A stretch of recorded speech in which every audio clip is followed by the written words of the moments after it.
This episode from the life of Sherlock Holmes transmitted to our men and women over short wave, worldwide facilities of the Armed Forces Radio Service.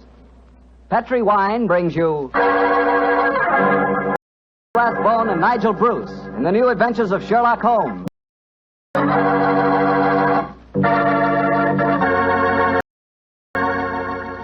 The Petri family, the family that took time to bring you good wine, invite you to listen to Dr. Watson tell us another exciting adventure he shared with his old that master detective, Sherlock Holmes. And as for me, well, I'd like to tell you that a time like right now is the perfect time for a glass of California port. After you've had a good dinner, port is a real topper. That rich, deep red port is really an extraordinary wine, even different. And as for its flavor, well, it'll take a better man than me to describe that.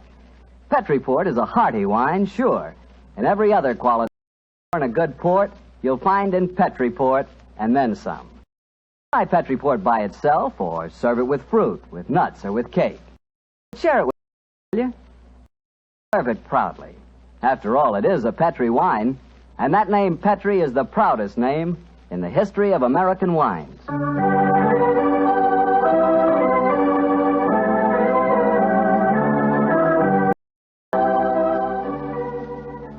And now let's visit our old friend and host, Dr. Watson. Good evening, Mr. Bartell. Good evening, Doctor. Settle yourself down and get going. Thanks. Doctor, last week you told us that tonight's story took place in the Casbah at Algiers. Yes, the Casbah. I remember it as the place of countless streets winding up and down, past colourful where 100 spoken, and often a street would end in shadowy darkness which a man would be foolhardy to enter alone. Yes, Mr. Bartell, that was the Casbah that Sherlock Holmes and I knew in the winter of '99. To be out there, Doctor. Do you mind if I tell you the story from the start, Mr. Bartell? It really began on a wintry night at the conclusion of murder in Montrevor Castle. A charming young girl sat on the sofa of our lodgings in Baker Street and talked. But, Mr. Holmes, more to do with the My dear Miss Montrevors. Tretfield, I found the true murderer of the Dowager Countess inside.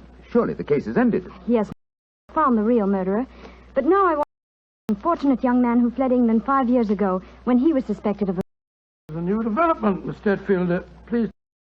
It's Douglas Milton that I'm talking about. Oh, yes. The title, wasn't he? Yes, Mr. Holmes. Sensitive, artistic boy, and when he knew that he was under suspicion, he ran away. Mm-hmm. Of course, everyone regarded his flight as an admission of guilt. That is, until you found Mr. Holmes. I imagine, Miss Tretfield, that your interest in the missing boy is not entirely, shall we say, altruistic? I'm in love with Watson. Oh. We were engaged to be married when he ran away. Mr. Holmes, he must know he's been cleared and that he's inherited the title. Miss Tretfield, have you any direct news, any letter from your fiancé since he left 5 years ago? None. Any clue? Only this. It's a painting I received anonymously a year after he had left. Oh. It was sent from a forwarding address in London. Here it is, Mr. Very good one, too, sir. Yes. His composition and his use of color is unusually brilliant. You recognize this painting as the work of your fiancé, Miss Tretfield? I'm certain of it. Yes. Wonderful use. Observe the delicate shadings of that sunset and the brilliant green of the oasis.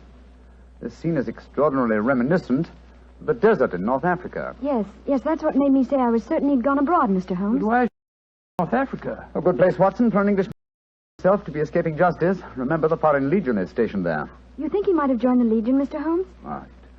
Would seem logical. No questions are asked of those who join it, and its colorful obscurity might easily appeal to a young fellow in trouble. Hello. What is it, Holmes? Quite a few grains of sand in the frame here. Miss Tretfield, do you mind if I pry the canvas loose? Do anything you like, Mr. Holmes, if it gives you any clue to Douglas's whereabouts. Give me your penknife, will you, Watson? Yeah. Good chap. Here we are. Can you see anything? Uh-huh. Look. The word and Elafroun are stamped here. Sheriff is probably the framer's name, and Elafroun is a town some 50 miles from Algiers. That settles it. Miss Tretfield, I accept your case. Watson and I will go to Africa and try to find your fiancé, Douglas Milton.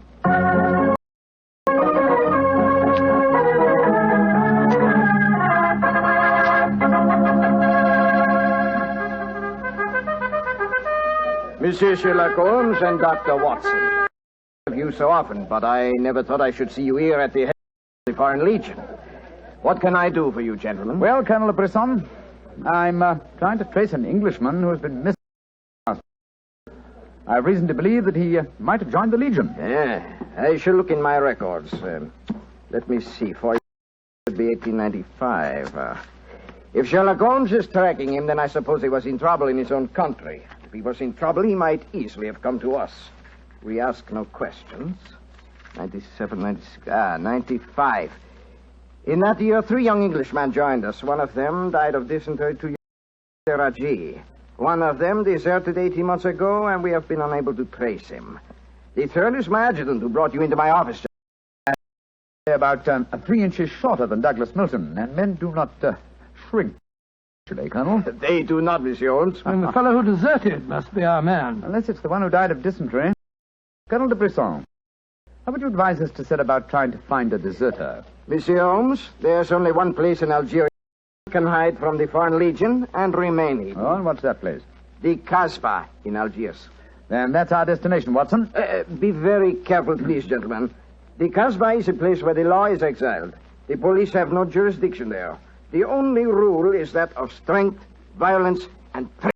Be cautious, I assure you. Goodbye, Colonel de Brisson, and thank you for your help.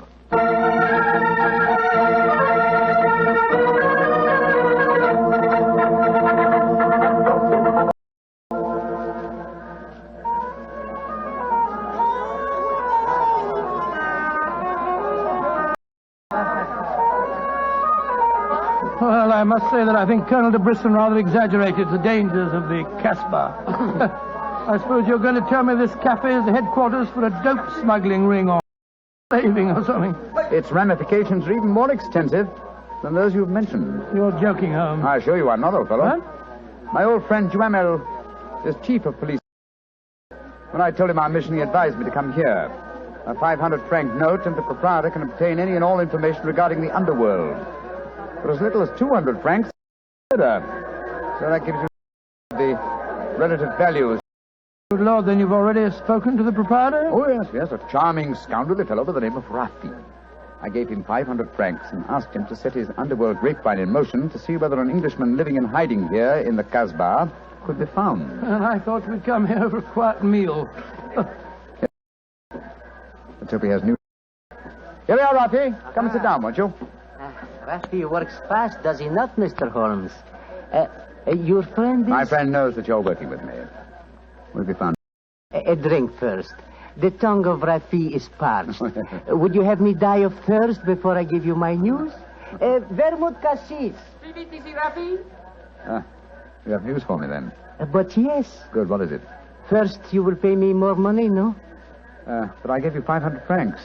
You said that you'd do the job for that. Can I help it if some tongues are more costly to make wag than others? It took the 500 to get the wag. Am I to have nothing for my own trouble? Good. The paper. There you are. See? I will drink to your health, gentlemen, both of you. You will pay me more money, no? He's already given you 500. You should stick to your bar. My information is a bargain at 750 francs. It would be a bargain at 1,000, but Rafi will let you have it for 750 because he likes you. You will... No? Refuse? Then you get no information, and perhaps I spread news in the Casbah that makes it uncomfortable for you gentlemen to be there. Wait, Scott, this is blackmail. I get the money, no? You're a Rafi. Of course I'm a scoundrel. And information? An Englishman hiding here in the Casbah. I know his name, but he is tall and fair-haired. I cannot tell you where he lives, but if you go to the Cafe of 1,000 Sighs, you will find a girl who sings there. A girl who sings like a nightingale. Her name is Aisha, and she can lead you to your... A girl named Aisha. The Cafe of 1,000 Sighs. That is right. I would suggest that you go there in disguise. 2 well-dressed Englishmen might find themselves in trouble. For a small fee, say 200 francs, I will escort you there myself. Thank you, yes. I think we can manage by ourselves, Rafi. Oh, if your business is concluded and time weighs heavy on your hands, Rafi can take you to some places of rare interest. Dancing girls that wither one's eyeballs with their beauty.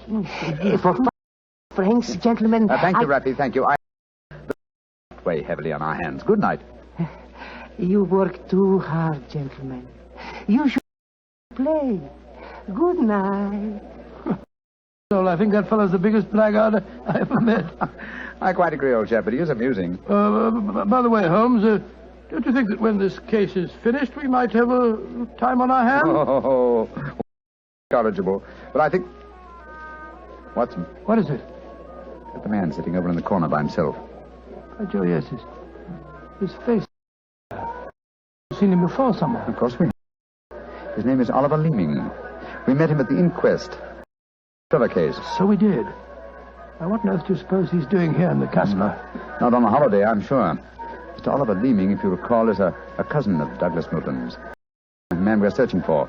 If Milton were ever declared Leeming over there, would inherit the title. It looks to me as if we're not the only people in the Casbah who are the missing heir. That's true, old fellow. Come on, let's go and talk to the gentleman.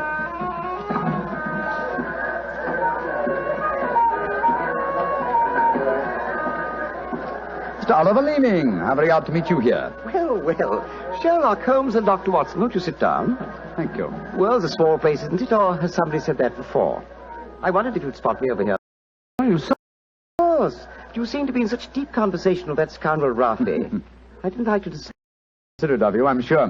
Why are you here, Mr. Oh, I'm making a business trip. This is my day off. As I recall it, you're in the publishing business. Correct. What a memory you have. It seems peculiar that you should be on a business trip here. Are you planning on opening a publishing house in Algiers, or are you searching the Casbah for new authors? Why not? I'm a great believer in encouraging new talent. Mr. Leeming, why don't you admit that you're here for the express purpose of trying to find your cousin, Douglas Milton? Mr. Holmes, you've discovered my secret. But Holmes and his watchdog have their ego on me. They lead to the title if Douglas Milton dies. Yes, Mr. Leeming, we know that fact. And you have fathomed my plan to find Douglas before me and kill him so that I get the title. How lucky I am. Casbah, where you cannot arrest me. Well, it's a gentlemen, but I have a head start, as you will soon find out. Goodbye, and the best of luck to you. Extraordinary fellow. He's joking, of course. I believe not, Watson. I think he labors under the belief that the best method of discounting the truth is to state it as boldly so that it will not be believed. Great Scott, then we must work fast. Yes, old chap, we must. We're entrance in a race against death. We must get back to the hotel and into our disguises as quickly as possible. After that, we shall visit a young lady named Aisha in the Cafe of 1,000 Sighs. And I'm certain, Watson, that it will be the first time 2 men have ever entered the Casbah for the express purpose of preventing a murder.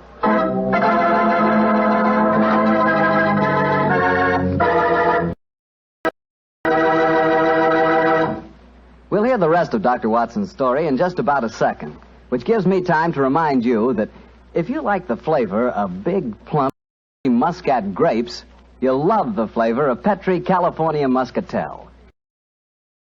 Petri Muscatel is the perfect after-dinner wine. It looks good, smells better than it looks, and when it comes to the taste department, well, you never tasted anything like it. For a really good wine, remember first Petri, then Muscatel. Petri Muscatel. Well, Doctor, I can hardly wait to hear what happened next. You back to the hotel, I suppose. Yes, Mr. Holmes quickly adopted the disguise of an Arab guide, while I assumed the role of a tourist. And we started off on our search. Outside the Cafe of 1,000 Sighs, we met with a rude shop. Good Lord. It's the fellow we met in the cafe. Yes, Oliver Leeming, with a knife between his shoulders. He's dead, Holmes. Touch the police? What can they do? Remember, there is no law in the Casbah. This man is beyond our help. Our job is to protect the living. Come on, old fellow. Let's go to the Cafe of 1,000 Sighs and find this girl, Aisha. She says, sings like a nightingale. Comme un oiseau qui chante Je l'appelle ma petite bourgeoise, ma tonquille, ma tonquille, ma tonquinoise. Il y en a d'autres qui me font aux yeux, mais c'est elle que j'aime.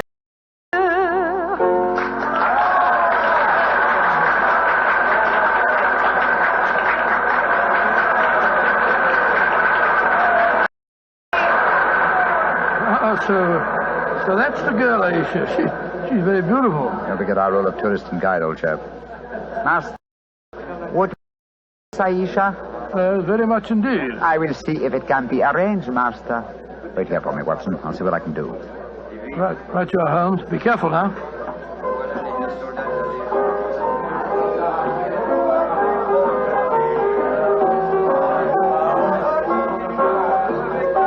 Mademoiselle Aisha? What you want, greasy one? There is an Englishman there. He wishes Aisha. Which? The man who sits at the table in the very rich Aisha and gives a great deal. He told this 500 franc note. So? Very well. You may bring the door is at top of to the right. Good, Aisha. I fetch him. I shall.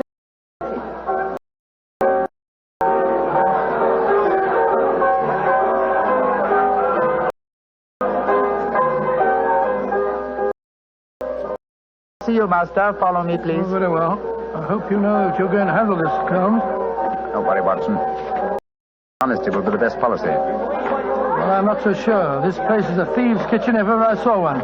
You better be careful. First door to the right at the top of the stairs. This is it. Come in. Oh, come and sit over here. Greasy, leave us. Mademoiselle, I once that I am not now Sherlock Holmes. What do you want with me?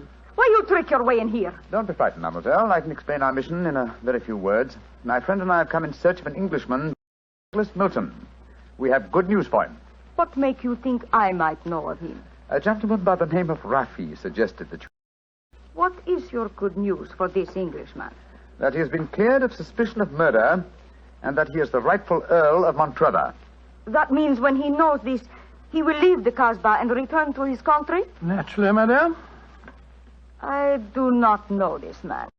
I've never met him. Here is your 500 francs. Goodbye. Not so fast, Aisha, mon petit chou. I've been listening from behind these curtains. Gentlemen, allow me to introduce myself. My name is Douglas Milton. Douglas Milton, we It gives me infinite pleasure to have succeeded in my mission. How do you do, sir? Oh, this is very exciting. Yes, I think the occasion calls for a drink. What will it be, gentlemen? Well, I think a glass of port would be very...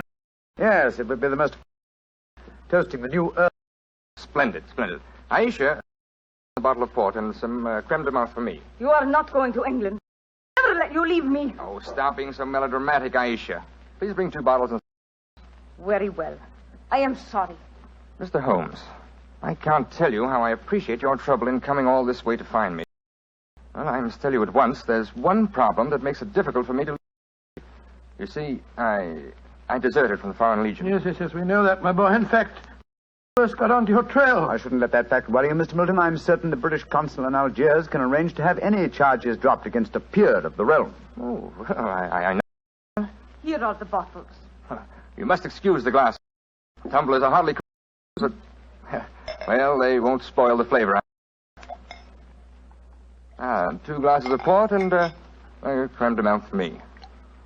Only 3 glasses, Aisha? Bring a glass for yourself. I do not wish to drink. And I insist that you do. Bring a glass, Aisha. Why should I drink if you are leaving? Do you know Oliver Leeming? Of course, he's my cousin. Yes, he came here half an hour ago and threatened me. Did you also know that he's lying dead in the street? Murdered? Well, yes, I did. If we went in the Casbah, I wouldn't tell you this, but Aisha stabbed him. She followed him when he left here. And then slipped back just in time to sing us go. Oh, you needn't look so shocked, Dr. Watson. Life is cheap in the Casbah, and Aisha is a girl of violent passions. Come on, let's drink. A toast to the new Earl of Montrevor. Oh, excuse me, sir. You took the wrong glass. You were drinking my port. Oh, silly mistake. I can't bear. Very afraid, but, well, After all these years, I don't feel particularly English. I'll probably find it very hard to adjust myself to the old life when I go. Or perhaps I should say, if I go back. That way about it, Mr. Milton, why go? You can claim the revenues of the estate without leaving Algeria. Here and live on the income. I didn't realize that would be possible. Sure, I could do that? Oh, yes, I'm quite certain of it. But if you doubt my word, I suggest we all adjourn to the British consulate in Algiers. They can put you straight on the matter. That's a good... Over there at once. Now I've been listening to you, my friend. You're planning to leave me. Once you go from the... you again. Put down that knife, Aisha. I will not let you go. If you try to leave me now, I will kill you. Put down that knife, Aisha. You've done enough damage for one night.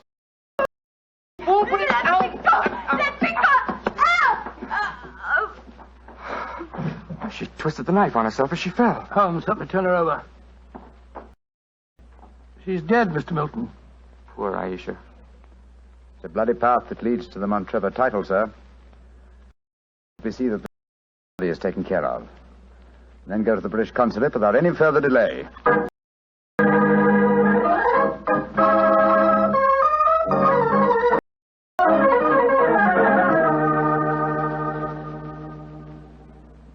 Now that we're at the consulate, Milton, you swear on oath that you are Douglas Milton, heir to the Montrevor estate. Gentlemen, as a commitment, then we can go in and see the consul. Very well. Now, right hand, please, and repeat after me. I hereby solemnly swear that I am Douglas Milton, the missing heir to the Montrevor estate. I hereby swear that I am Douglas Milton, missing heir to the Montrevor estate. Thank you, sir. And now, statement here, these gentlemen can witness it. There you are. Thank you, sir. And now, if you gentlemen will sign.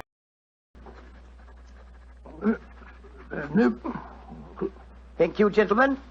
The document is now legal. Splendid. Now let's go over and see the consul. Not yet, my friend. Watson, this man is not Douglas Milton. What the devil are you talking about? There is no law in the Casbah, sir, so you cannot be punished as you committed there. But now that your avarice has tempted you to Algiers, where you've been foolish enough to sign a false statement, I think we can at least settle you very nicely for desertion, false impersonation, forgery, and perjury. The story should be obvious. Fleming did track down the deserter. Recognition was uncertain after so many years, but at least it gave this gentleman the idea of impersonating the real Douglas Milton, a friend of his. You have a lively imagination, Mr. Holmes. The real Douglas Milton, 2 years ago in Sidi Raj. Of impersonating Milton was born, Leeming had to die. Your theories are very interesting, but you haven't a shred of proof. I say that I'm Douglas Milton. How are you going to prove otherwise? Very simply, my dear sir. Douglas Milton was a painter. A painter who excelled in the use of vivid colors. You, sir, suffer a common malady of red-green color blindness. An hour ago, you mistook a glass of port, which is red, for a glass of creme de menthe, which is green. You at once that you were an imposter. You're cleverer than I thought you were, Holmes. Goodbye. Here, come back. No, Watson. Don't go after him. But we... Holmes? Don't worry, old chap. He won't escape. I sent a message to Colonel de... If you go to the window, I think you'll find that the consulate is being watched. The Legion has a long memory for desertion. I don't... They got him, Holmes. Shot him as he was trying to run away. A just death for him.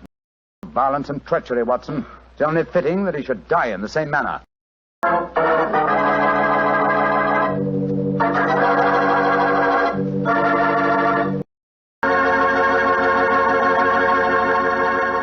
Doctor, that was a swell story, but you know something? I wish you hadn't disillusioned me about the Casbah. Disillusioned you? What do you mean? Well, before I heard your story, whenever somebody mentioned the Casbah, I'd always it's a very glamorous, romantic sort of place full of beautiful women. Every one of them a ringer for Hedy Lamarr. No. Yep. And I could just see myself, handsome, dashing, going up to beautiful girls and whispering in my fine French accent, "You are sensational, lovely, gorgeous, tell me. Have you ever tried Petri wine?" Well, you must admit, Doctor, that is the truth. It is wonderful wine. Ought to be. Incorrigible. After all, winemaking has been the business of the Petri family ever since way back in the 1800s. For generations, the family has handed down from father to son, the fine art of luscious, sun-ripened grapes and delicious wine.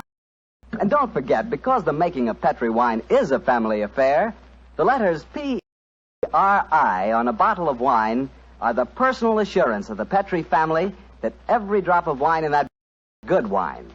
So no matter what type wine you prefer, for any occasion, remember you can't go wrong with a Petri wine because Petri took to bring you good wine.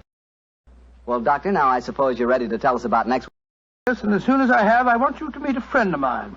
Friend? Yes, but first, Mr. Bartell, next week I'm going to tell you an adventure in which for once Holmes came off second best. An exciting story of high society and romance. I call it A Scandal in Bohemia. Boy, that sounds swell. And now what about your friend? Well, he's waiting at the microphone in San Francisco. He's Dr. Langley, and he wants to tell us about something very important. Dr. Langley Porter. Thank you, Dr. Watson. Radio listeners, tonight in Italy there are thousands, many thousands, dying of cold and hunger. Babies, children, expectant mothers, old folks, dying for want of clothes, want of food. This organization, American Relief for Italy, appeals to you to search your homes for anything that can be made useful for freezing men, women, children, clothing, layettes for babies, diapers, shoes, food, surgical supplies, but above all, clothes, clean clothes, fit to wear. Take them to the nearest fire station. That your gifts will reach the Italians who need them, you may be sure.